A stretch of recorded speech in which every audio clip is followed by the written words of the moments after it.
ఇక కొత్త సీఎస్గా రామకృష్ణారావు 14 బడ్జెట్లు రూపుదిద్దిన ఘనత. ఆర్థిక శాఖ అధిపతిగా నిరాటకంగా 12 ఏళ్ల సేవలు, భారీగా ఐఏఎస్ల బదిలీలు, పరిపాలనా వ్యవస్థలో కీలక మార్పులు.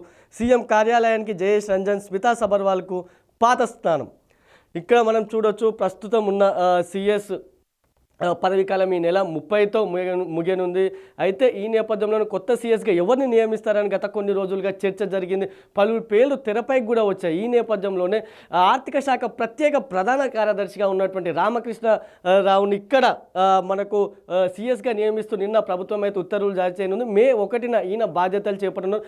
అయితే బీఆర్ఎస్ హయాం నుంచి కూడా, అంటే బీఆర్ఎస్ ఎప్పుడైతే 2014లో అధికారంలోకి వచ్చిందో అప్పటి నుంచి కూడా రామకృష్ణరావే ఆర్థిక శాఖ ప్రత్యేక ప్రధాన కార్యదర్శిగా ఆయన కొనసాగుతూ వచ్చారు. నిరాటకంగా మొత్తం 12 ఏళ్ళు కూడా ఆయన అదే శాఖలో ఉన్నారు. కాంగ్రెస్ వచ్చినాక కూడా ఆయన్ని మార్చలేదు. ఆర్థిక శాఖపై ఆయనకు గట్టి పట్టు ఉండడం, తెలంగాణ ఆర్థిక అంశాలకు సంబంధించి కూడా ఆయనకు అవగాహన ఉండడంతో ఆ కాంగ్రెస్ వచ్చాక కూడా ఆయన్ని ఆ స్థానం నుంచి బదిలీ చేయలేదు. అయితే ఈ నేపథ్యంలో ఆయన్ని ఇటు సిఎస్ శాంతికుమారి పదవీకాలం ఈ నెల 30న ముగుస్తుండడంతో ప్రధాన కార్యదర్శిగా ఇప్పుడు రామకృష్ణారావును నియమించనున్నారు. ఇక ఈయన 1991 బ్యాచ్కి చెందిన ఐఏఎస్ అధికారి. ఇక ప్రస్తుతం స్మితా సబర్వాల్ ఎవరైతే ఉన్నారో ఆమెను పాత స్థానానికి ఫైనాన్స్ కమిషన్ మెంబర్గా కూడా ఆమెను బదిలీ చేశారు. ఒక బదిలీ వేటుగా చెప్పొచ్చు స్మితా సబర్వాల్పై.